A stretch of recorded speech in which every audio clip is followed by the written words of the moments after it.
around. Sorry about that. No worries. I love that phrase, lanterns of knowledge. Will you talk a little bit more about that? That's That's beautiful. what you all are. This is what we all are. Like you and you, everybody on my screen, every box and me, we're all the same. We're all soldiers. We're all soldiers in this war of truth, of facts, of fairness, of justice. You know, it's what the reason I use the word lanterns is because that's what happened for me. I grew up thinking the justice system worked just the way it should. And what I witnessed from the front lines is kind of like I think how I would feel if I was in Germany in the 1930s, walking around. I'd come back to America and I'd be like, you got to see what's happening over there. And for me, that's what this experience has been. And JJ in particular, kind of became the glue for me that kept bringing me back. I mean, I visited JJ 250 times over 20 years at Sing Sing. In fact, he should be calling your name in. He's at Sundance tonight. The movie, it's interesting. He and I have this phrase called quantum entanglement. Um, I was honored a few years ago by an organization called Rehabilitation Through the Arts, RTA. Why? I don't know. I don't really have anything to do with that organization, but we share a lot of the same goals. And anyway, so JJ had just gotten out of prison and he was my guest. We were there. And that was the night the guy sitting next to me was the director named Greg Quidar of the movie Sing Sing.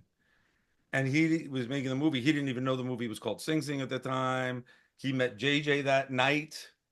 And so what happened is that JJ ended up being in the movie as part of the ensemble. It was just nominated today for a couple of Oscars. So he ended up being in the movie. And separate from that, my docuseries, The Sing Sing Chronicles, was on its own path. And then the New York Times wrote a big article about my work with these guys. And then I wrote the book. That was on its own path. But the Sing Sing the movie, which is about RTA, has nothing to do with JJ's story or Innocence, and but JJ's in it. Sing Sing Chronicles, which is basically the video version of my book, and Sing Sing Files, which is my book, all came out within 2 months of each other. Yeah. So it was just kind of an amazing confluence of events, and of course the podcast was called Letters from Sing Sing. So a lot of Sing Sing this year, and I guess it was kind of meant to be. Yeah. But JJ's about to go to a screening, and he's calling in. He's going to call in from Sundance. Yeah. That's amazing. Yes, I saw today it was just nominated for a few Oscars as well. So that yeah, like you mentioned, that's incredible. Yeah, That so Lanterns of Knowledge. If you've read the book, I hope you know what I mean. hmm It's something that we're all in this together. hmm It's not, this is not about me. It's not about JJ. It's not about Eric Glisson, anybody in particular. It's about this system that refuses to recognize facts and truth and destroys people's lives. Yeah. While we're waiting for JJ to hop on, Dan, you talk about JJ's case being your baptism into the epidemic of wrongful convictions.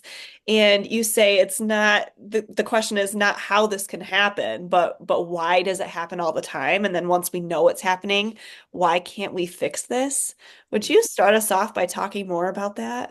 sure. And Kelly, thank you for organizing this, by the way. Oh, this I is don't know my who. absolute pleasure. We are just Yeah. so honored that you would join us Oh, and I gift us with your listen. time. Please, it's my honor that you care enough. Mm. So the baptism was actually the Palladium case.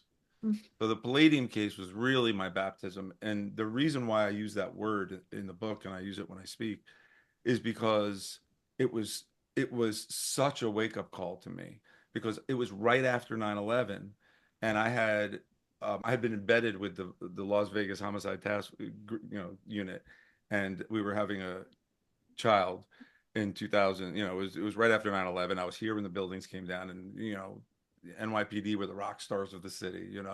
And I got into the Bronx Homicide Task Force to follow murders, just to follow, if you watch Dateline, you kind of see that we do, like, follow detectives doing their work. So I was riding around with Detective Bobby Delarado for a couple of weeks, and there was something about the murders in the Bronx that were just little dirtier than Vegas. I don't know how to explain it. It was just a little more raw. And I said to Bobby a couple weeks into this project, you must bring this job home with you, everything you see. And he says, I really don't, except this one case that has bothered me for a decade. And I said, what's that about? And he started telling me about these two guys that were wrongfully, that were in prison for murder that happened on Thanksgiving night at the Palladium nightclub in Manhattan. And he knew that they were innocent because two other guys that he had arrested had done it. So anyway, I started following that, and in front of my camera, he finds information that the Manhattan DA's office hid. They started coming after me. Bobby ends up quitting his job when he's ordered to remain silent to talk to me on camera about it. The DA's office does a reinvestigation. The assistant district attorney comes to the conclusion that the guys in prison are innocent. He's ordered to protect the convictions of the innocent. He quits his job to talk to me on camera about it. I find the real killer named Spanky. I put him on camera. I do a Dateline episode in 2005. At the time was Stone Phillips when he was still a Dateline. And the bouncers saw Spanky basically confesses on tape, and the judge overturned the conviction. But to this day, 15 years later, not only has the Manhattan DA's office never admitted they were wrong, they retried David Lemus, the innocent guy. That was my baptism, where it was a guy who puts people in prison for a living and two people who put people in prison for a living, made thousands of arrests for saying these guys are innocent and couldn't get anybody to listen. Mm. So I used to visit David Lemus on Thanksgiving Day. It was the anniversary for the murder for which he was wrongfully convicted. And that was the day, November 23rd, 2002.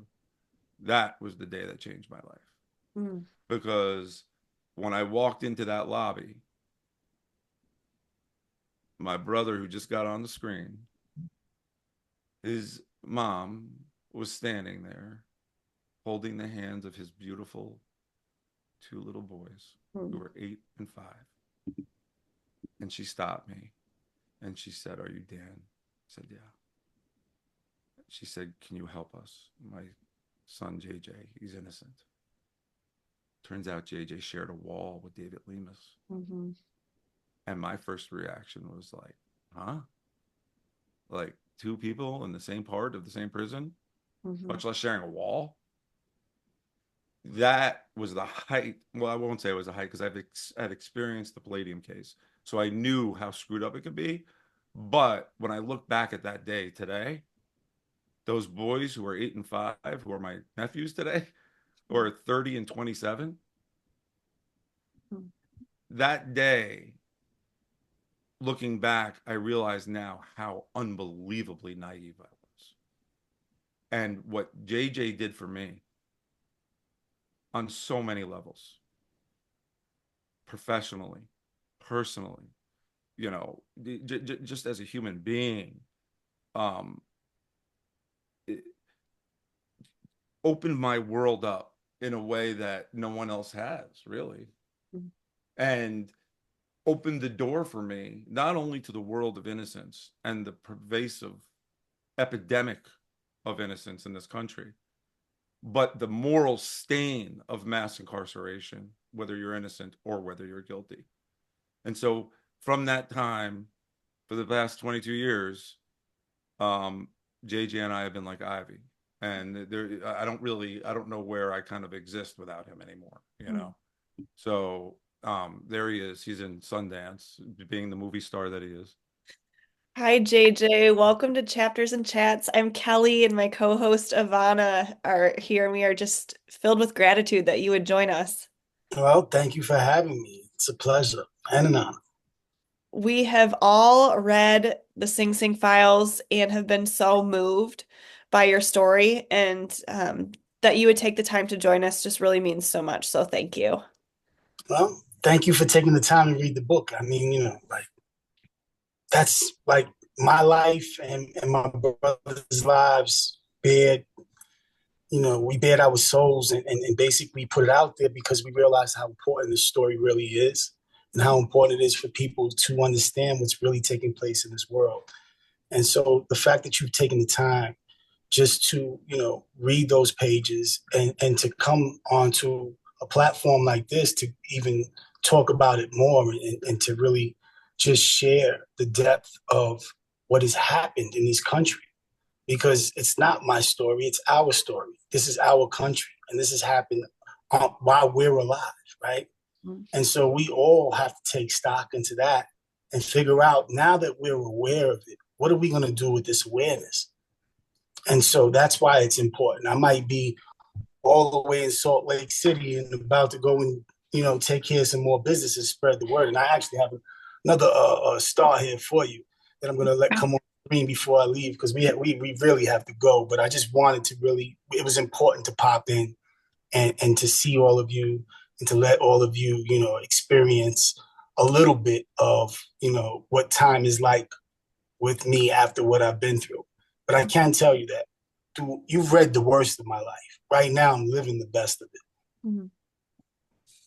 It's just, you're not living the best. You're just getting started, my brother. You were just born. Clarence, come over here, man. For those of you who have seen Sing Sing the movie, how many people seen the movie Sing Sing? This is the real star. There's just got 3 Oscars today. What's happening? We got nominated for 3 Oscars. Hi there. Hey, how the people? How's everybody? I heard Congrats. Dan. There you go, Dan, right there. What's up, Dan? Yo, you got snubbed today, but you know what? You still got the nod. You're still going. Hey, listen, an Oscar's an Oscar, man. I'm taking it home, man. That's I don't care what I don't care. Just to be in the conversation, we won. I just watched you on Jimmy Kimmel. Divine, I just watched you on Jimmy Kimmel. You did great. Thank you, brother. Thank you. Congratulations to all of you. It was very well deserved. We're gonna keep watching, because some of us haven't seen the full scope. Oh, you haven't seen the full movie? You haven't seen? Well, the movie's out. You guys got to find out where it's at. It's out. Right, We're back right. out. We'll be released, and we'll be streaming by the end of the month, probably. We're on it. We're on it. Hey, pleasure to meet everybody. Yeah, we got to go. So I hate to leave you guys so early. We got to go. But I know one thing. I don't let too many people tell my story. You guys happen to have the one person who can. You got Dan. So whatever he says is the truth. You guys don't have to second guess it. You don't have to question it. Me and him have been doing this journey over 2 decades, right? And I'm almost 3 decades in this fight. So he's been in here almost since the beginning. And so he knows it probably better than me, and could probably tell it a little bit better than me too. I want to go that you're all in great hands. Listen, my heart is warm and it's full right now. Thank you so much. Thank you, JJ. Hugs from Salt Lake City. Take care. All right, brother. Bye. Bye. Bye. Sorry that he had to go. Oh, no, that's... I'm going to actually text, as I'm on the phone with you, I'm going to text Eric Glisson, who was in the book, and see if he can join us.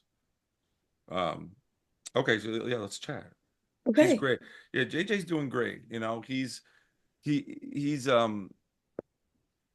when I met him, I've met hundreds and hundreds of people in prison, and there's not a day that goes by that I don't get 10, 15 emails from people, mothers begging me, but people are desperate for help, and it indicates the depth of this problem, right? They're reaching out to a television producer, and so, but JJ was so different when I met him.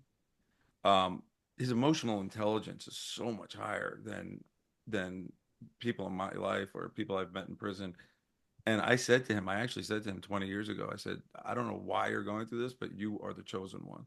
You need to walk through this. You need to live this for some reason, because you're the one that's going to need to fix it. And when he got out on parole, and he was still in prison, really. When you're under supervision, people think you're out, but you're really not out. And he was exonerated 15 days after my book came out. Yeah. And so now he's, I see, even now, it's new for me too, because it's only a few months since he's been exonerated, but I see a lightness in him. I see a levity. I see a light and a brightness, and it's almost, it's like this big backpack of cement blocks has come off his back. What he said to me is, the day that we found out he was being exonerated, I went over to his place, and he just burst into tears. And I had never seen him that emotional, actually. And he just looked at me and he said, I could breathe again. After 25 years, I could breathe again, very powerful. Wow. Yeah. I want to circle back to what you mentioned about all of the emails and just the amount of people looking for help.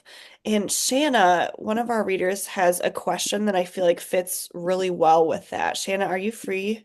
Yes. There she Hi, is. Kelly. When I was reading your book, and you mentioned several of these people that JJ brought to you that were also innocent, but I wondered if did you have many people come to you that you felt were guilty? Did you, because I know you gave him that spiel several times about how your purpose was to tell the truth, and if you found anything that wasn't positive for him, that you would convey that. So, like, did you research other people and find things that weren't true also? I get that question all the time. The an yes, I mean, people have lied to me before. Yes, it doesn't actually happen as often as I would expect it to. And one of the things that I've learned over the years, and the word proximity is the word I like to use, is because I mean, I've spent thousands of days inside prisons in this country, and proximity, like a war correspondent would be in a war zone, you learn that you, in a way, you can't reading from books or not, or conventional wisdom. So, for example, there are journalists, there's people I know, like when you say, "Oh, he's innocent," people say to me all the time, "Oh yeah, everybody says they're innocent in prison." That's what people say, right? Well, guess what? You walk through any prison, my experience is like 90% of people will tell you that they're guilty for the crime for which they were convicted. Like, so so the people who have reached out to me who claim they're come in three different classes, and I can't really explain how I do it because I've been doing it for so long that I have an algorithm in my brain that I can't really explain. It's almost like a feeling, not I don't not a feeling in terms of somebody's innocent or not, about in terms of the steps that you would take. So I probably got 15 to 18, 20 people reaching out to me today. Right? I have a whole file, like literally hundreds and hundreds of people. I haven't even read some of them yet, right? So the the and I can't, there's only a few stories I can do a year, right? So, but I do talk to as many people as I can to give them advice. And so there's like three categories. One is I don't know what you're talking about. I have no idea what that murder was or that crime was. I was kidnapped from my JJ story, right? Like one day cops showed up. I have no idea what happened, right? So that's like one category of innocence. I have no idea what you're talking about. There's another category, which is I was convicted, but my friend did it. Like I was like I was there, the gun was in his hand, they put the gun in my hand, right? So you're actually convicted of a crime that you didn't actually do, but you're somewhat culpable, right? And then there's like a third category where people are convicted of certain crimes, but really kind of minimize their involvement, right? And there's a lot of people. I mean, it's completely true that someone, Johnny Hincapie, for example, who's in my book with the subway murder case, there were 7 teenagers that went away for 25 years to life. There was only one teenager who had a knife, right? So, but all of them got charged with murder, even though only one of them actually touched another human being, right? So, what is the actual definition? Is the first thing. It's like, what's the definition of innocence? What does it mean to be innocent, right? Um, but the cases that I gravitate to and take come from category one because they're the cleanest ones. That's all the story. That's mainly the ones that I do, which are I have no idea how I got into this. I don't know what happened. I was just right, and there's plenty of those to choose from. By the way, there's no shortage of those, and so though, and I usually gravitate to those that don't have physical like DNA, because if there's DNA that exculpates you very often or likely, the Innocence Project can, that's kind of their power alley, right? Most cases, like more than 90% of cases, don't have DNA. And those people need shoe leather work. Those people need people on the ground, knocking on people's doors, talking to witnesses. And those are the ones that I try to take. But yes, I have had people lie to me. but that's the small percentage. What's more troubling is the amount of people that I could just sit here and tell you stories. I could recite to you right now, probably, off the top of my head, 5, 10 people right now of cases that are absolutely egregious that I've done, that I know about. I mean, Lester Holt and I went down to Texas and we did Robert Robertson on Texas death row for shaken baby syndrome. We did 5 of those. There's a guy named Russell Mays in Nashville, Tennessee, who was convicted of shaking his infant to death when the child was sick and his wife has stood by. And the DA's office did this 2-year reinvestigation that just finished, the conviction integrity unit.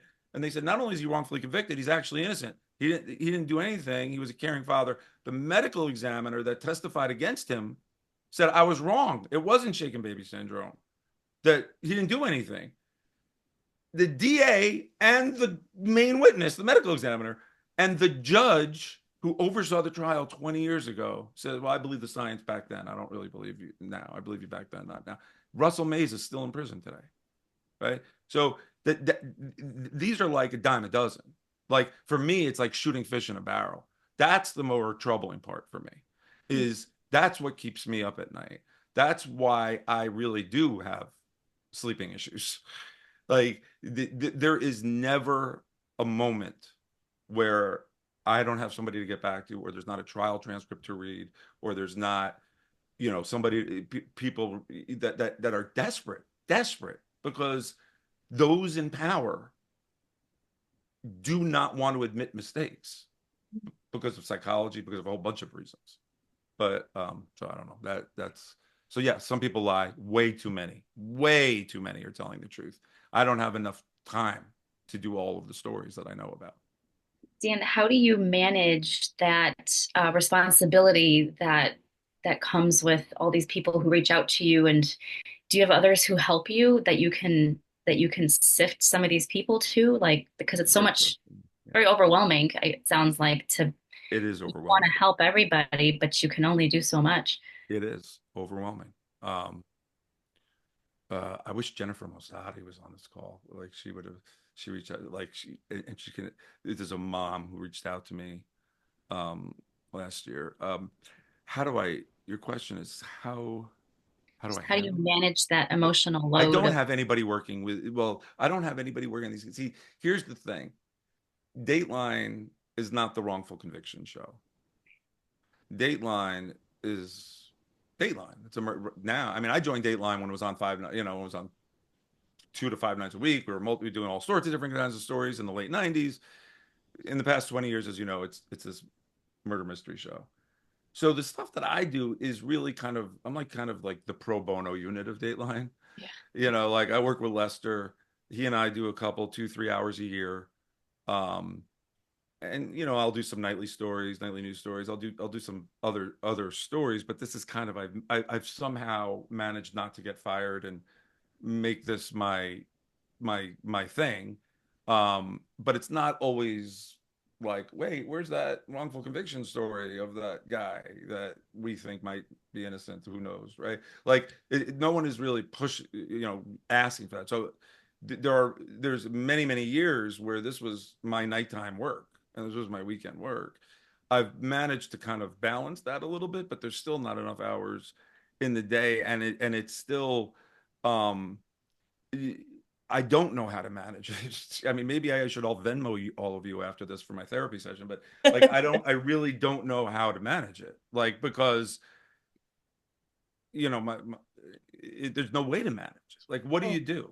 Right? Like when you I say all the time, like it would be so much easier if people were to write like dear NBC or to whom it may concern or whatever, dear producer, right? But they have to write dear Dan. And it's just like when they write dear Dan, it's just like, wait, they're writing to me. I gotta answer, and I know, and the hardest part is the proximity.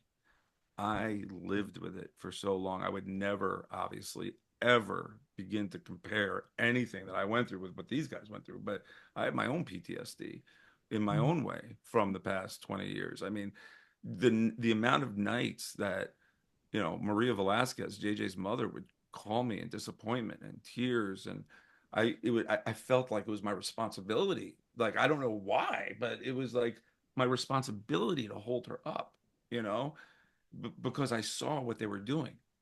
I saw what they were doing to him. I saw what they were doing to me. I mean, they came after me.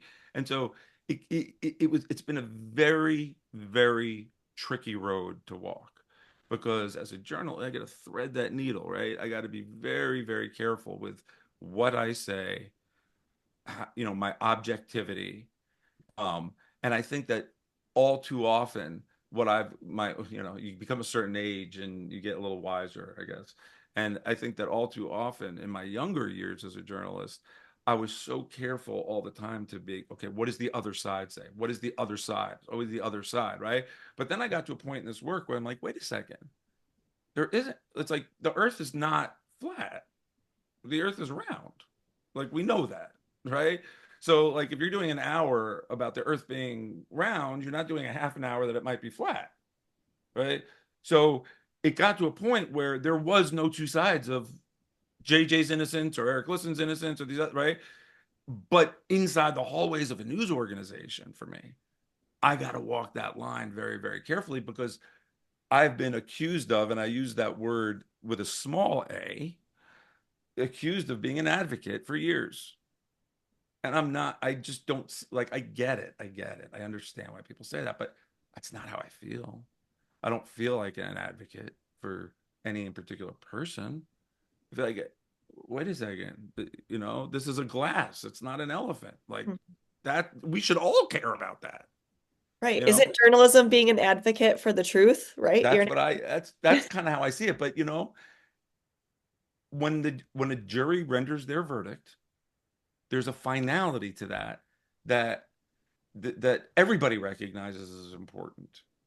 You know, and what's so interesting is that, you know, it's, I live in a little town called Katona. I used to call myself Kafka of Katona, because like the things that I would like learn, I'd be like, wait a second, everything, it's like everything you thought was real is not, right? So when I was like, as a journalist, like anybody who does this work who's not a specialist in this work would go to court and go to a judge, and a judge would have his ruling, and a journalist would write a judge's opinion as fact. So this judge has an opinion. The Manhattan District Attorney's Office did a fair, thorough reinvestigation and came to the conclusion, blah, blah, blah. And therefore, we deny his motion. And then I get that and I write that as fact. And okay, they did it all as fact, right? But when you get into the weeds and you get into the budget, fair, thorough reinvestigation, they never interviewed his alibi witnesses, right? So when I learned that, and I'm looking around like, is anybody else noticing what's going on? Like, I can't turn away from it. And then with JJ in particular is different, but because JJ became way bigger in my, he broke through the plexiglass of my heart. Yeah. You talk in the book a little bit about that too, about you walking this line of trying to be this dedicated journalist and unbiased, and then you feel this tug towards the humanity and JJ's plight, and trying to navigate that of, you know, kind of going against the grain of what you had been taught your whole career. I'm sure that was a shift in your mindset, in your heart. It was, but it felt like the right thing to do. And I don't understand, like, why anybody wouldn't see the same, like, why it became even a thing. And Yeah. it makes me very uncomfortable. You know, I've been doing the same thing every day for 20 plus years without anybody knowing it, right? I've been just doing these work. I put these hours on the air or whatever. You know, the New York Times wrote this big thing, which led to the book and the docuseries. And now a lot of people, I can't believe what you did. It makes me so uncomfortable, because I did what any one of you would do if you saw what I saw, A. And B, I've gotten so much more than I've given. Like, like I did the easy part. I mean, these guys did the hard part, right? And so, but what I got from it, you know, like purpose, friendship, loyalty, you know, being just a more conscious human being, you know, what's really important, the longitudinal nature of this from 2002 to 2025. is in and of itself a life experience where you witness from the front lines, real life boyhood, when he would write to me when his kids were 11 years old.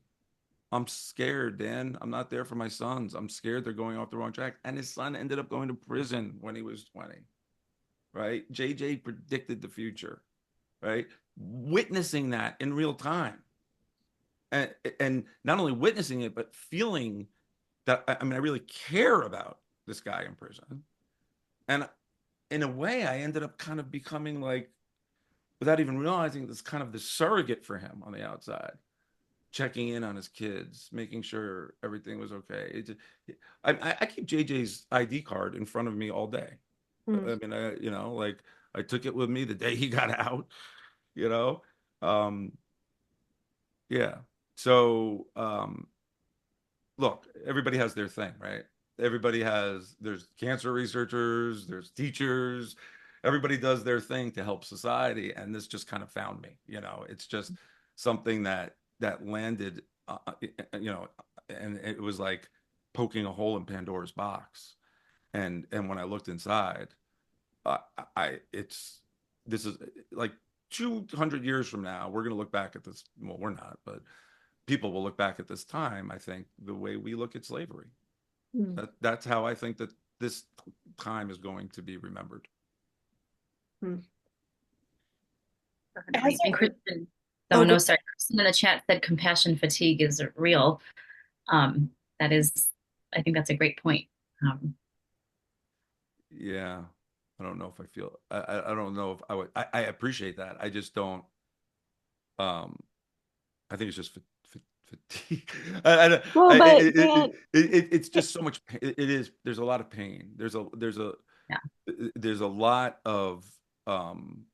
It's unbelievable, really, when you get. I mean, because you care so much. Yeah, I mean, how can you not though when you meet people who have been stolen from their lives? Right. And they're looking to you for help. I mean, I'm a white straight man with a platform.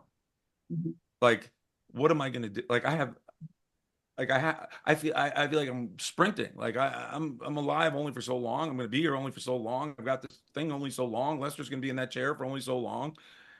And I was with him today, Lester, today. I said to him, I actually said to him this morning, I said, we've got to move faster right now, more than ever in this society. We right now, like we have this.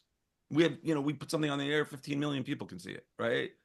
You can really move the needle, and this is our responsibility. This is not a job to me. This is a lifestyle, you know. Well, and Dan, I don't know, can you hear me? I certainly can. I was the one that made the comment about compassion fatigue because I'm a school psychologist and I work with students every day who struggle. That's my job. And like you said, you called it PTSD. I call it compassion fatigue. It's like, you know, as we're doing the work, we're doing the service, we're trying to change lives, we're trying to make progress. I don't sleep at night either. Like, I mean, it's so maybe I need to start calling it PTSD. I don't know, but I just think that secondary trauma, you know, that it does weigh us down. It does. But it's also, I feel like, I don't know if my teenager is actually crying or faking it. Sorry. It's finals week, so it could be either. But I just feel like doing the service, the work, the hard work, to carry it on our heart. I don't know. I often describe it to people. It feels like sometimes I feel like a boat, and like people keep getting on the boat, and it's like people need help, and so I feel like it's my again a responsibility. I keep using that word because I feel that way. It gotten to this place where I need to stay strong for them. Like I need to hold them totally up, you know. Do you feel like? Sorry, do you feel, and I'm just going to interrupt, and I'm interrupting you too, but ask a question so I can mute myself and you don't hear my teenager making noises. Do you feel like the issue with wrongful conviction is equal across race, or do you feel like it's more people of color who have definitely the wrongful more people conviction? of color, but that's just the statistics. I don't really know the answer to that. I would imagine it's people of color. Like the the American population is 13% Black, and the prison population is like 33% Black. So it's outside. It's certainly racism is embedded into the system. I've done stories about white people who have been wrongfully convicted, but I think that overall, whether you're wrongfully convicted or not, I think that mass incarceration disproportionately, adversely affects people of color. There's no doubt about it. See, that's the other thing about this that has been a real learning curve for me. And the reason that I'm so passionate about it all, like I'd be here I'll go to the opening of a soda can to talk about this. I'm not taking any money from this book. Every time we get offered money to talk, I go, I bring JJ, I bring one of the other guys, they get the money, right? Because to me, I don't want everyone questioning my evangelism. This is like a fire for me, right? And so for me, this is all about education. This is all about explaining to people the depravity of really the pathology of what exists. And I never talk anymore just about wrongful convictions, because it's through the prism of wrongful convictions that opened the door to me to the pathology and irrationality of mass incarceration as a whole. And I use that word intentionally, those two words, pathological and irrational, because it literally does not make sense what we're doing. In other words, for example, just to give you one example, the idea of having a system run by emotion, right? The EPA, we don't vote for politicians. We don't vote for how much arsenic should be in our water, right? We have scientists that tell us that. Criminal justice is its own science. We know, like water puts out fire, we know education and opportunity puts out crime, for example. But we have, as a people, as a society, we have this emotional response to crime that doesn't allow us to do what we know are harm reduction methodologies. So it makes perfect intuitive sense for a single mom working 2 jobs at minimum wage who's trying to put her 2 kids through college to say, why would I ever pay taxpayer money to put a killer or a rape or whatever through college, right? First of all, no taxpayer money is going to that. So, but even if it was, I mean, how can you take issue with that? It's hard to argue with that because that's an emotional response. But I do argue with it. The same way I don't want my money going to war, but it is. So the idea is, what is the purpose of prison? What is the purpose of incapacitation? What are we doing, right? So when we send somebody away, if that person doesn't get an education or programming, the Bureau of Justice Statistics did a study of more than 430,000 people when they got out of prison and found that an astonishing, like 70% recidivism rate within 5 years, people will come back. When you give people an associate's degree, it gets to like 16%. And a bachelor's degree is like 7%. And for the handful of prisons who have master's programs, it's like 0% recidivism. That means when the real number, 95% of everybody in prison is coming home, whether we like it or not. 95%. So when those people walk out of that door, 70% are coming back. That means when they're out, they're hurting somebody, right? Why? Because there's no opportunity, because you're dehumanized. You're called by a number. Like I toured prisons in Germany and Norway with the Vera Institute.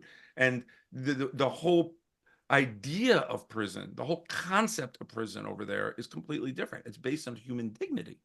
And actually, the German Constitution was rewritten after the Holocaust, and to write in, and in there is the rights of prisoners in the German Holocaust, in the Constitution, the German Constitution.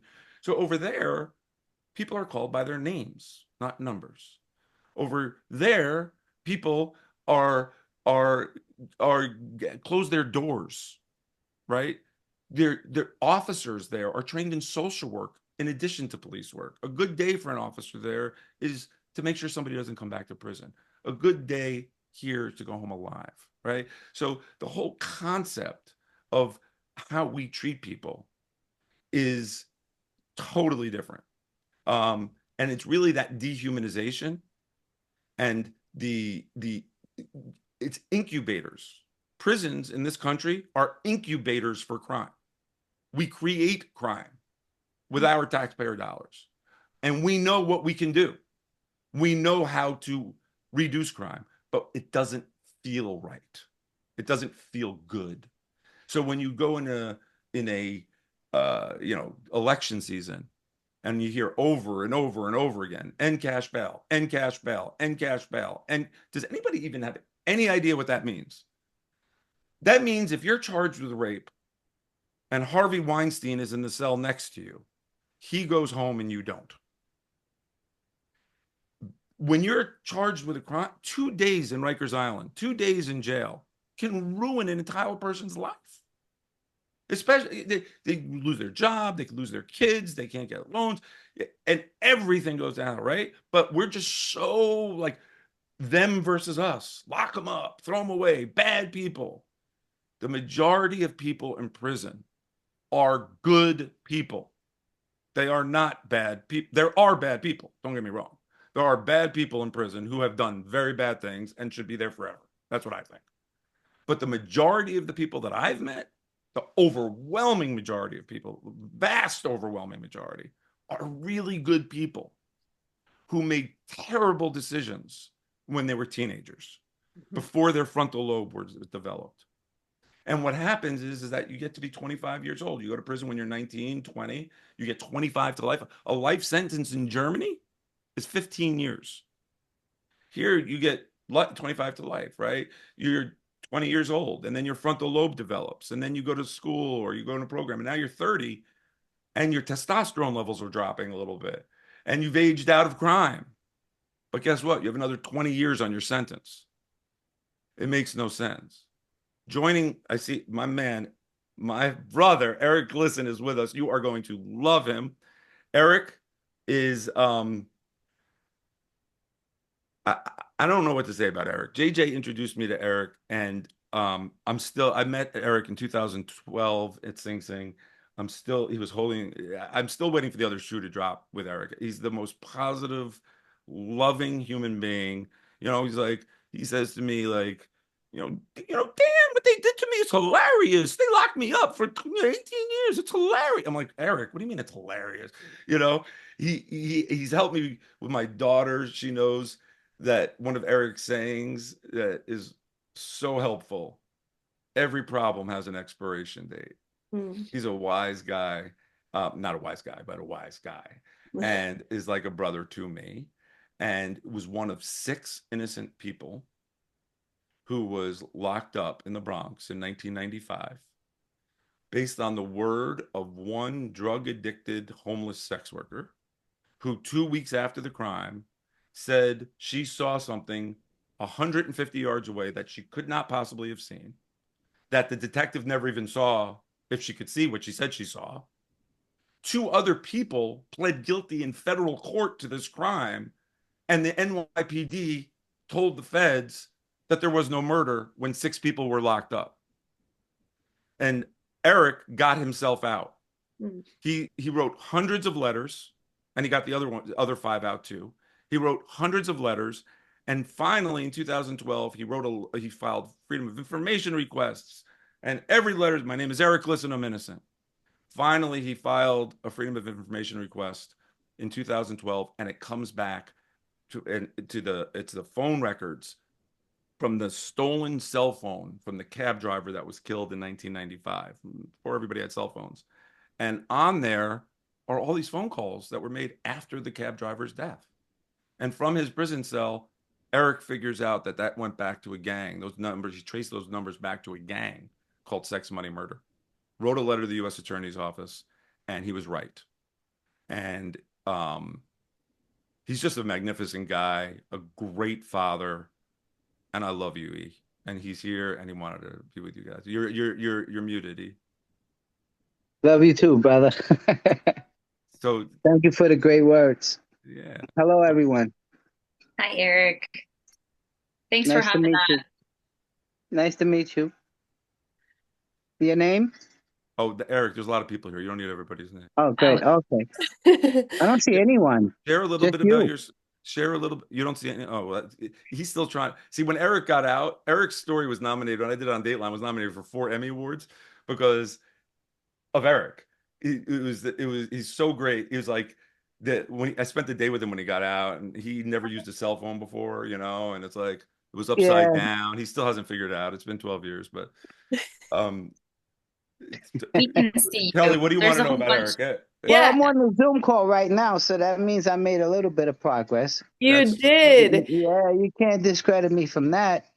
Eric, before you hopped on, Dan was talking about how difficult we make it for people that were incarcerated to re-enter society because mass incarceration does not set people up for success while they're spending time within the system. How did you find coming back out after you were a free man, getting back into society? What was that like for you? Well, the stigma of people returning is still prevalent, still to this day. But what I learned when I returned out here was that I had to reacclimate in some way, and I had to find a way that was more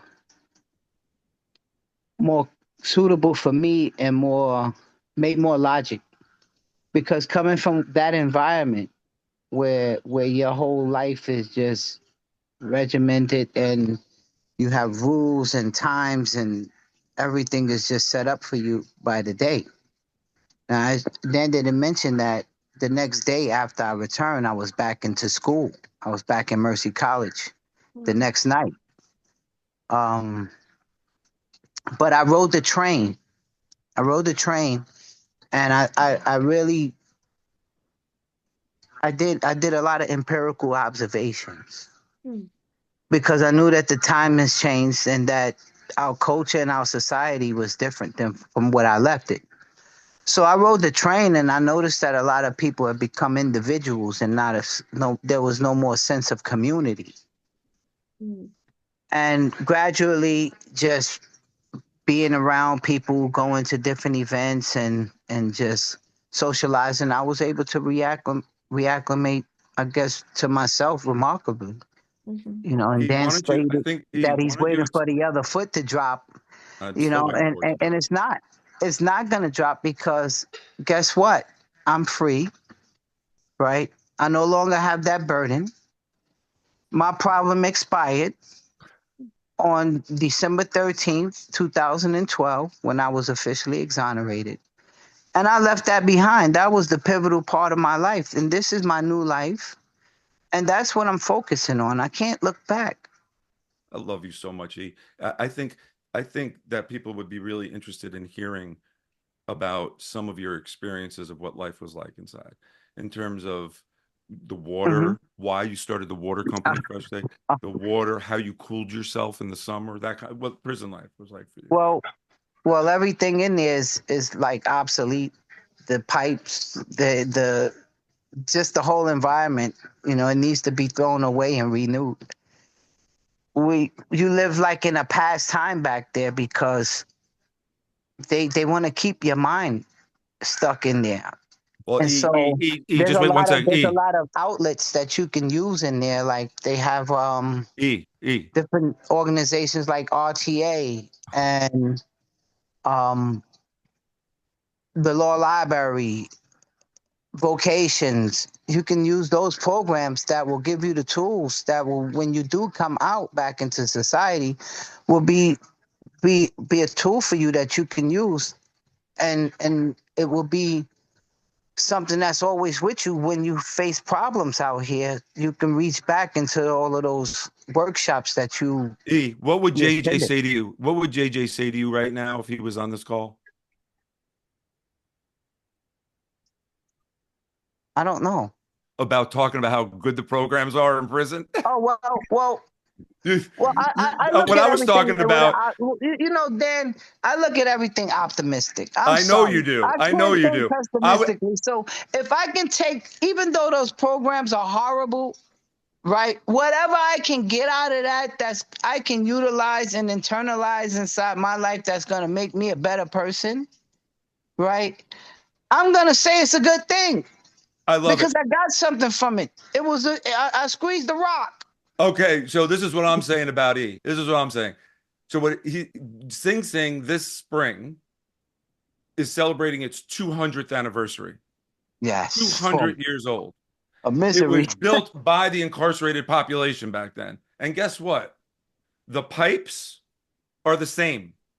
Yes. So the water, you get one sink and this is what You have to use your sock to filter. You have Go to ahead. use socks and some type of cloth to filter the water. It comes out brown, and it's not the most healthiest beverage that you can drink, but it's all we had. And I use my socks and I use different sheets, bedcloth and clothing to filter the water because the metal and the iron that's in the pipes is still there, and it's a health hazard.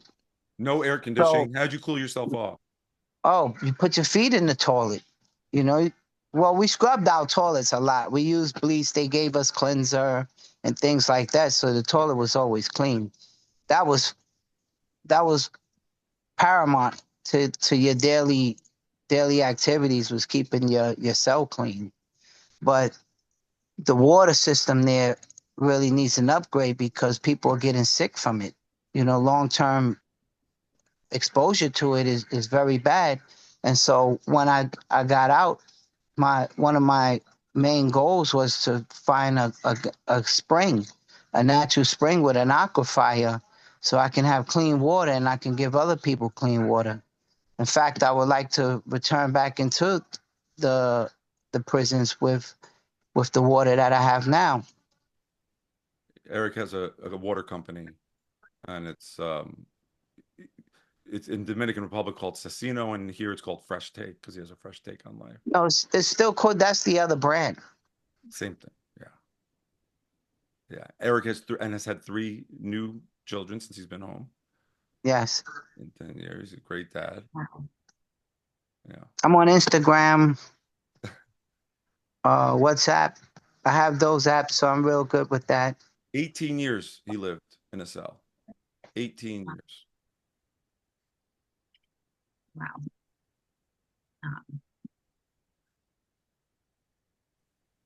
Wow. So that was my plight, and I'm glad that I got through it. Yeah. And I'm hoping to help others. That's amazing. Eric, while you were incarcerated, did your feelings change over the course of that time? I mean, surely you could not have felt um, optimism the entire course of that time. I'm sure the full range of emotions. What kept you It's going? volatile. Your emotions, they're volatile. One day you're up, the next day you're down. Like I was fighting a legal battle that I've seen really no end to. But just me thinking optimistic that one day that this is gonna end, that I would get out, gave me a lot of hope. And I had my wall with that I call my wall of hope, with other exonerees from their news clippings, and that really gave me strength. That kept me going because I knew one day something would prevail, and it did.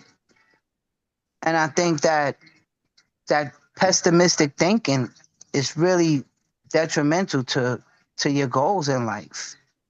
Regardless of the situation, everyone will look at their condition and their current situation and say, I'm in a cell.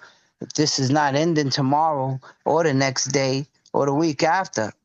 And so mainly people lose all hope.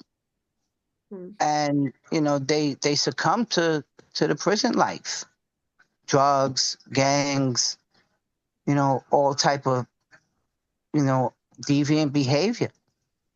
And so in my opinion, I think that everyone has some sense of urgency to be real and deep within themselves and to really take time to dig deep into themselves. And that's how you can find out who you really are inside.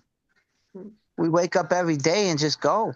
We never take the time to dig deep and to quiet ourselves and to confront our faults and our weaknesses. You know, actually, that every day working on yourself is bettering you for tomorrow.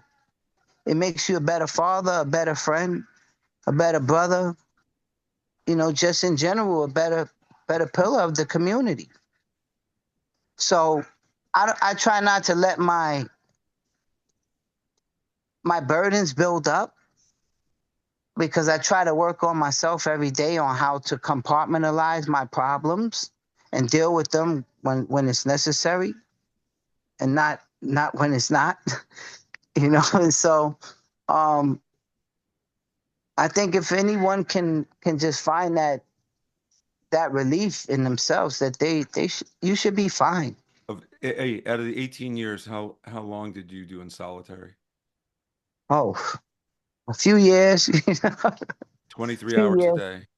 Oh, Yeah. Yeah. But, That's where you dig deep, right? well, yeah, I had a lot of books to read. Hmm. You know, Wall Street Journal, the last thing that was on the cart. But whatever book I didn't have, I had access to the state library through interlibrary exchanges. So, you know, that occupied a lot of my time in there, working out and reading. So, you know, I was in a bad condition, but I just thought to make the best of it and see some positivity out of it. Eric's daughter Scarlett is first daughter he had when he came home is my goddaughter, actually. oh, Yeah, special. Scarlett. Yeah, Very special. yeah. She's 9 now.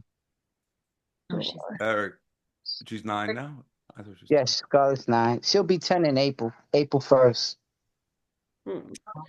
that's sweet. It's solution. so funny. I remember always carrying her on my chest everywhere I went.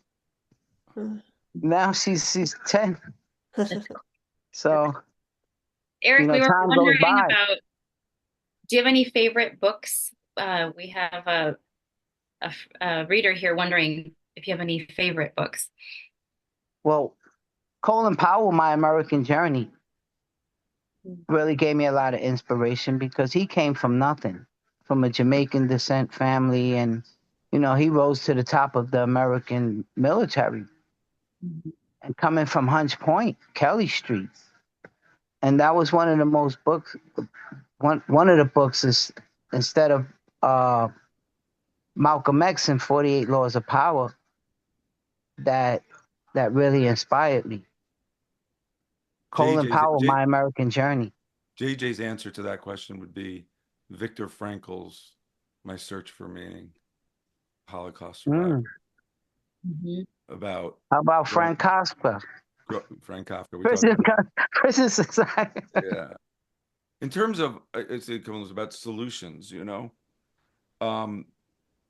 there is no easy fix. There is this is a problem. It's like, how do you fix the healthcare system? You know, it's such a massive bureaucratic mess from so many different perspectives that, like, I mean, you go from procedural stuff like eyewitness misidentification, false confessions, prosecutorial misconduct, police misconduct. Like, we know how to reduce that stuff. We don't do it. Eyewitness misidentification, doing sequential lineups, false confessions, making sure you interview everybody on tape, not just the confession, right? A lot of police departments don't do that. So when it comes to fixing wrongful convictions, we have way far to go in that. But the bigger problem is that the system, again, there's a pathology to it. So there's a felony murder, right? This is what we were talking about before. Felony murder is when somebody is charged with murder. Like, you're a murderer, you're a killer, if you look yourself up, but you never touched anybody, like Johnny Hincapie, right? So the whole thing, like, if somebody's doing a bank robbery, you're driving the car, that person goes in, you don't know they're going to kill somebody, you're as guilty as they are, right? So there's this guy, his name is Doug Gilding. He's from Florida. He was at home sleeping when his friends committed a robbery that ended in murder. He claims that he didn't know that they were going to do the robbery. But anyway, it's undisputed that he was home sleeping. The prosecutors wanted him to testify against his friends that they were charging with the death penalty and offered him 4-year deal, 4 years plea deal. And he said, I'm not taking it because I didn't do anything wrong. And I'm not testifying against my friends and killing them, right? So he didn't take the deal. They went to trial. They said that he was the ringleader of the whole thing, and he got life in prison without parole. He's still in prison today, 28 years later. He was Man. offered 4 years, and he said no. How does that make sense? It just doesn't make sense. How does it make sense? Like, so that's why when we talk about these fixes, the fix is that we have to start becoming lanterns. Every box on this screen is equal. We're all the same, and we all have our worlds. We all have our communities and concentric circles. So, like I'm doing, I hope you all do in your lives. Scream from the rooftops, right? You won't believe what's actually happening, right? That's what people need to know. Like, they don't need to become like crazy about it like me, but the idea of knowing, like, so when you see the commercials, tough on crime, lock them up, throw away the key, at least you have some grounding of some understanding, some framework of what's really happening, right? So that's one thing. Lanterns, become and talk and share, right? But the other thing that I think that we need to do is really start push. It's really politicians that make laws without any deliberation or analysis as to whether those laws are actually working or not. That helps. And so there's really, when there's a wrongful conviction, like Eric's, everybody just goes on with their life, right? So Eric comes out, his hands are up, he's on the local news, maybe somebody, and then everybody goes, oh, I hope he gets a settlement. Eric did, some people don't, whatever. And they go on with their lives, right? But that's somebody's life. When a plane crashes, the NTSB goes out and they do a whole investigation.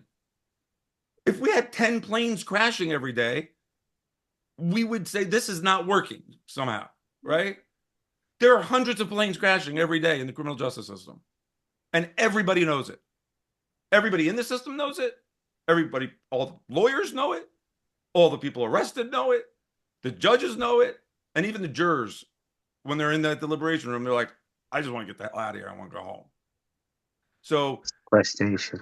In terms of fixing, how do you fix it? I have no effing clue. All I know is that what is happening now is not working. Just to give you a sense of how crazy it is in this city, in New York, it costs roughly, I think it's about $80,000 to $90,000 a year to incarcerate one convicted prisoner in New York State per year, each person. So it costs taxpayers of New York State about $80,000 or so dollars to incarcerate Eric every year he was in prison, right? Those are people who have been convicted. In New York City, Rikers Island, when you are arrested, you're innocent. You're not yet convicted. You are detained. You're a detainee. You go to Rikers Island, it costs New York City taxpayers $500,000 a year per detainee. And the conditions are literally inhumane, third world, horrific conditions. Like a room like the size of behind me, meant for 2 people for a couple hours. They have 15 men for 3 weeks with 1 toilet, right? It is a humanitarian nightmare. Even the commissioner that ran the city's corrections department said, I don't blame people for having shanks underneath their mattresses. I would have one too. That's what the commissioner said, right? So when we put people in these environments, we are literally creating crime. I did the math. You could take each one of those detainees and send them to the Four Seasons Hotel for a year with a dedicated social worker and still save money. The reason why it costs so much is because the unions made this contract 20 years ago that is unlimited sick time leave for corrections officers. So these corrections officers show up, they go AWOL, they get paid forever, it's over. So 95% of that budget, it's a $2 billion budget for about 6,000 detainees. Next highest is LA, $1 billion, twice the amount of detainees. But 95% of that budget in New York City goes to administrative costs. 5% goes to detainees and housing people. So how do you fix that? I don't know if it's fixable. I think that the system, the way it's built, is probably one of the best systems in the world. But at the same time, this system that we have is not really a justice system. It's a legal system. We have an adversarial legal process where it's about winning and losing and human psychology. So when you're a prosecutor, your job is not to lock somebody up. It's not to get a conviction. It's to make sure justice is done. But all too often, the system subtly and not so subtly encourages people with great power to act in ways that are irresponsible without them even realizing it, because they're wearing that jacket. They're in that seat. It's their promotion, right? Everyone is just doing their jobs. And that's what makes it so insidious, is that it's about everyone is just doing, it's the same reason there's a long line at the DMV, because everyone is just doing their jobs, right? The detective has 2 eyewitnesses. He has probable cause to lock somebody up. He has a sergeant yelling at him, you got to lock somebody up. We got to solve this. I have probable cause. The guy says he has 13 alibi witnesses in Florida. It's up to his defense to figure that out. I got probable cause. The prosecutor will figure it out. He does his job. Prosecutor gets the case. Wow, this is a piece of crap case, but they'll call their alibi witnesses. The jury will decide. And I got to win because my boss wants me to win. Then the guy's at the table and the defense is there. And the defense attorney is a public defender who's a great person, a great lawyer, but overworked and doesn't know all the details. And then the jury is sitting there and then sees the guy at the table and says, well, he must be guilty. The cops think he's guilty. The prosecutors think he's guilty. And by the way, it's Friday at 4:00 and my kid has practice tomorrow and I want to go home. That's the way the system works. I'm not quite sure how you fix that. I don't know the answer. Well, we did have Michelle here, she says from a defense attorney, how to help on a micro level is to educate your friends and your family. And she's stressing the importance of jury duty and not trying to escape it, which that's such a great point. Great. And sharing books like this too, you're right, to inspire and get people thinking and involved. Because sometimes I think I'm like, well, it's amazing. You have this platform and you're right, you have these places you can speak, but me, like, where can I, make a change or make a difference? So, I mean, what you're saying, Michelle, it's a that's good question. helpful. So thanks. I mean, like, we could brainstorm. Like I don't know if I'm making a difference. Like you only can do what you could do, right? Like and it's the question every time we talk that people ask that I'm always stumped by, always. And it's like, I know it's coming, right? And my answer is always like, do something. Just do something. Like, give that book to somebody or go visit somebody in prison. If you haven't been to a prison, go to a prison. Give hope to somebody. That's a big thing. I get among them, all those emails I tell you about people reaching out for help. I get just as many from people that are just saying, thank you, because these stories give us hope, because this is a population that people is voiceless. People don't listen to. So giving people hope there's nothing bigger than hope. Hope is survival. That's what Eric said, the wall of hope. So, when I felt helpless after knowing JJ for 18 years and the DA's office coming after me and me knowing he's innocent, knowing factually he's innocent, knowing he's a good person, knowing his family, it got to a point where I was like, okay, what now can I do? Okay, I told his mom, you're no longer buying food for him. You're no longer buying his clothes. I got him till he gets out. I did that for him. That is one person, but all of us could, if we all of us did something for one person, that's a lot of change, right? That's a ripple effect that is reaching shores that you don't even know, right? Because those people who you're helping, those people who you are touching, it touches them and they pass that along as well. So visit people in prison, write become a pen pal of somebody, send a food package. Eric, what else? I mean, you know better than I do. Talk, like Remove the listen, indemnification. yeah, I mean, remove the indemnification from yeah, the yeah. prosecutors What and Eric is from the talking police. about is that prosecutors have absolute immunity, so they can't be prosecuted if they like hide evidence and stuff. Yeah, so they get away with a I mean, it's a crime. very high bar. I'll put it that way. Unjustly convicting someone is considered a crime because the You know that prosecutors have all of the evidence and they know that the individual is innocent. the But United as States Dan said, Supreme it's about Court, winning and losing. the United That's about States it. Supreme Court has ruled that actual innocence is not a defense. You could be actually innocent and still not get out of prison. Yeah. So I mean, how that makes sense, I have no idea. But Legislation. yeah, but like we're speaking people. What I appreciate is this: what you are doing it. You are doing it, Ivana. Kelly, you are doing it. All of you guys are doing it. This is what you're doing. This is it.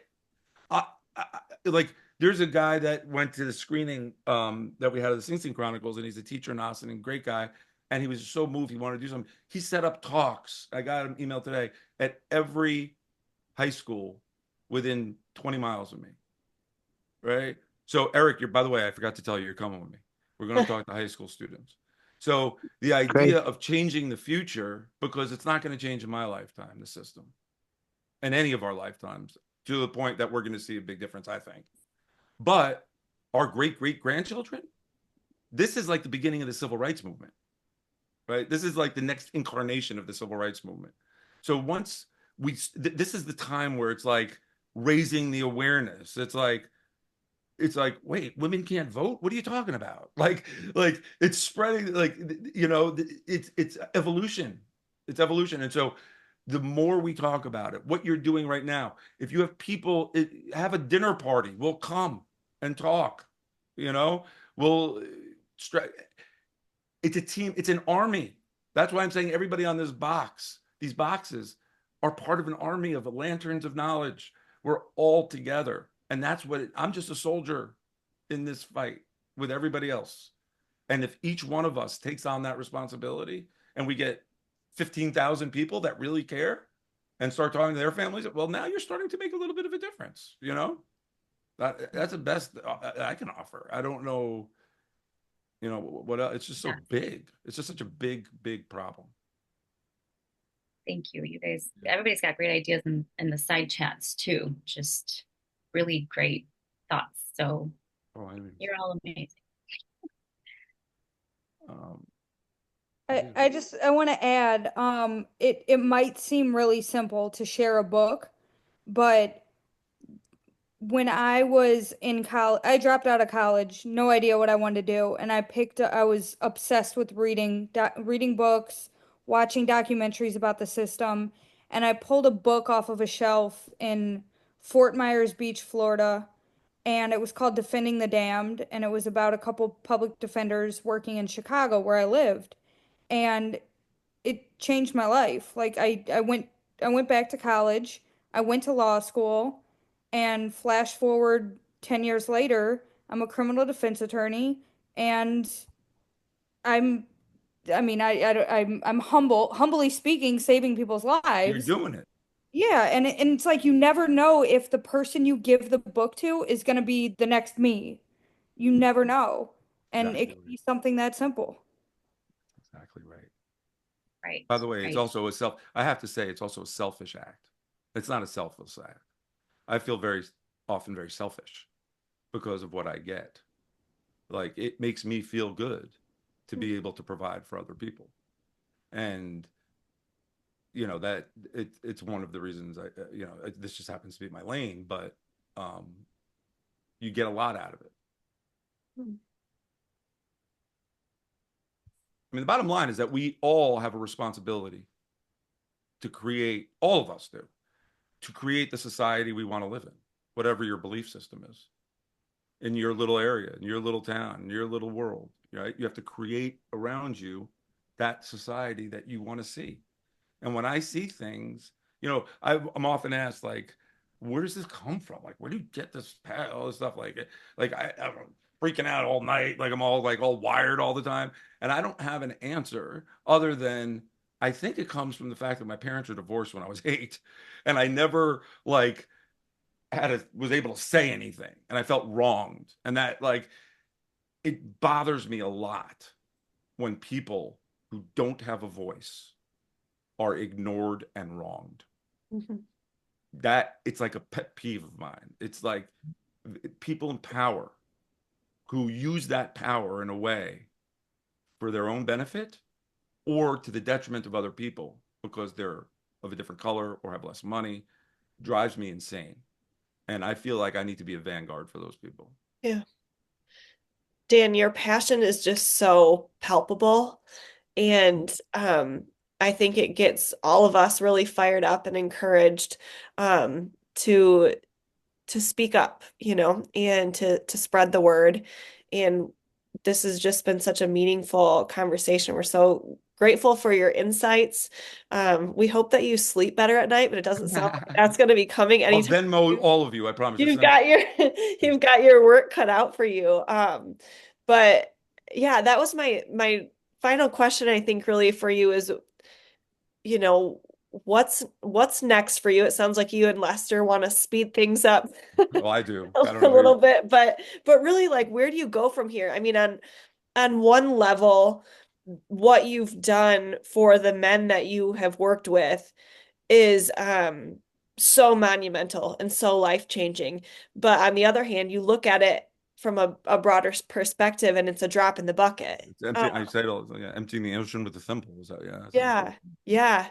How do So you I move keep forward going. with that? Yeah. So I had each time I did one of these stories over the years, I had offers to write books and I never did because I didn't want to look back. Um, Especially because JJ was still in prison. When JJ got out, it was the first time that I wasn't deeply involved with one individual's story. And I thought, okay, this is the time that I can help educate more people. Um, I, I kind of made a pledge to myself that I wasn't going to go down that individual road again, but it's starting to happen. That there's stories that I'm working on now. There's like I'm never going to stop. Um, but I think that what you're doing, what you guys have done, is incredible. This is it. This is the answer. You guys, it means the world to me and Eric and JJ and everybody who cares about these issues that you guys are even here. You're doing it. So what's next for me is just to keep on doing my best to share as much of what I'm seeing and learning. I'm doing a story now about false confessions, which is it's a crazy story about a guy who confessed to killing his dad. Is in the interrogation room for 17 hours, and his dad was actually alive, and the cops didn't know it, and and so but it's about whether police should be able to allowed to lie during custodial interrogations, which is a big issue. And in 10 states in the past 2 years, Illinois being the first, they just voted to ban police from lying to juveniles, not adults yet. But there's 2 states coming up this year that are trying to, so that's going to be one. And I'm pretty fixated on Robert Roberson's case and shaken baby syndrome. In the short term, I spent time with Robert on death row, and he's just a lovely human being, and it's just heartbreaking. That story is just heartbreaking. And this idea of junk science or forensic sciences that evolve over time, but the judiciary, prosecutors, and the system doesn't seem to recognize changing science as a legitimate defense. So Yeah, so Shaken Baby, and you know, among others. I mean, there's great. Each one of these stories is crazy. You know, like there's a story I'm about to do for Nightly News. Is I think is a guy in Minnesota. He's completely innocent. The Attorney General's office did a complete investigation. The detective thinks he's innocent. The Attorney General says he's innocent, but the local sheriff is like, I don't know. I'm doing another. You know, still in prison. You know, it's just it just never it never ends. It literally goes on forever. I'm also doing a interview with I'm a, well, on a different side, my day job. I'm about to do an interview next week with Netflix.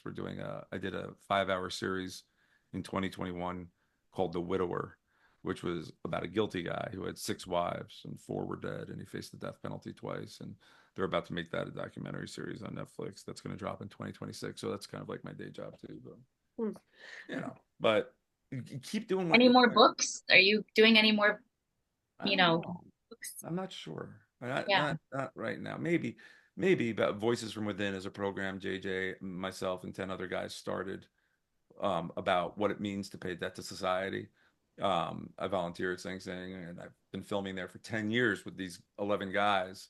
All of them are now out doing great things. You know, Kenyatta Hughes, the night he got out after 22 years, he went from Sing Sing to Carnegie Hall, sang at Carnegie Hall that night. You know, Lawrence Bartley works at the Marshall Project. Dario Pena works at Columbia University. Jermaine Archer works in philanthropy. They're doing great work. And, you know, I filmed them for years before they got out. They did programs. So, you know, right now, though, I'm focused on, you know, the NBC stuff. And, you know, I'll worry about all that other extracurricular stuff afterwards. I have, my heart is full. I have enormous gratitude for all of you for being here. Kelly and Ivana for organizing this, that you care. Oh, and I just found out yesterday, I thought it was a joke, but there's something called the Audie Award. Yes. Yes. I didn't know about an Audie Award. Yes. It's like for Audible books. Yes. Audible. Yes. So Sing Sing Files was nominated for Best Audiobook of the Year Yeah. against Barbara Streisand. I told that to my mother, and all she did was laugh. Like against Barbara Streisand, I don't know. Yes, we are big audiobook listeners around here, and you're listening to this audiobook was just incredible production. Like there's nothing like it. So congratulations. It was really one of the hard. That was the one thing I did not expect. It was among the hardest things I've ever done. I didn't recognize how emotional it was going to be. And so there were times, you know, certain sections of the book where I was talking about the box that those guys gave me from Voices from Within. It took me, I mean, I went to the bathroom. It took me an hour to get through 2 pages, you know, just because I'll show you the box, by the way. These guys, Voices from Within. I don't show me. This is this box. So these guys went to Sing Sing's prison yard, harvested these stones, and this is from my volunteer stuff. So they put like an inlaid mirror there, and there's a drawer, and then in this drawer there's a picture of everybody there. Oh my. And then each one of them wrote me a card for my 50th birthday. You know, it was during COVID, and each one of these guys, some of them I didn't even really know, and they each wrote me a card and a picture of them there. And JJ organized all this, and this is what I couldn't get through in the book. It was, oh, this is where I got lanterns from. That's where I got it from. One of these guys wrote to me, "You're a lantern of knowledge." That's where I stole it. I didn't even give him credit for it. But but yeah, so this is literally, if my house was on fire, I would run in my house and pull this out, and maybe when I listened to the audio and I listened to that part, I was pulling into work. I'm a teacher, and I walked into my meeting with my team, and I was literally like crying because that was the section of the audio, and I was a mess. It's just, yeah, that was. And that sound of when he walks out of prison, and his mother is that guttural, yeah, like that, you know, like that when you smell something that you smell forever, or you like, it's like always with you. It's like inside of you. Like I will never forget what that sounded like. It was like such overwhelming joy combined with the most intense pain you could imagine. Those two things put together. It was a sound I've never heard, wailing, you know. But it was also beautiful, you know, to see, you know, I don't know why these things happen, but JJ, me and Eric, we call each other Three the Hard Way. We have a little group of Three the Hard Way, and we call it quantum entanglement, right? Like there's a reason. We don't know what it is, but there's a reason. I believe it. Like I need ocular proof to put something on TV, right? Like it's a mouse, here it is. I can't prove quantum entanglement exists, but I'm telling you, from my experience, there is no doubt. There is zero doubt. And by the way, it's why we're all here right now on the screen. Yeah. You are all agents of change, I promise you. Well, thank you. I mean, my goodness. Thank We're you. floored. yes. Dan, before we let you go, can we just grab a quick picture? If you've got your book, hold it up. If not, that's okay too. I got my book. Oh, you've got a few copies back there. Yeah. Okay, Ivana's gonna grab a picture for us. I love There it. are two screens, so I don't remember how this goes, but I'll just take a picture of each screen. Just take a few and hope for the best. Okay. All right. Ready? 1, 2, 3. Smile. That is so I'm cool. gonna do one more because it's This a might be different... the coolest day I've had in like 6 months. Oh, likewise, Dan. Likewise. No, this is awesome. Very This is much really, really likewise. awesome. All right, one more. Ready? 1, 2, 3. Smile. Okay. We will mesh those together somehow. Eric, I love your picture too. That's Listen, so if any of you are whenever you come to New York, email me, and you know, if I'm around, we'll give you a little tour of the studios or something. Wow. Good offer. Dan.slepian@nbcuni.com as an NBC Universal. Okay. Dan and Eric and JJ too, thank you again. We can't thank you enough. And this has just been so special. We appreciate you and best of luck to you. Appreciate you guys so much. Thanks, guys. Thanks. Thank you.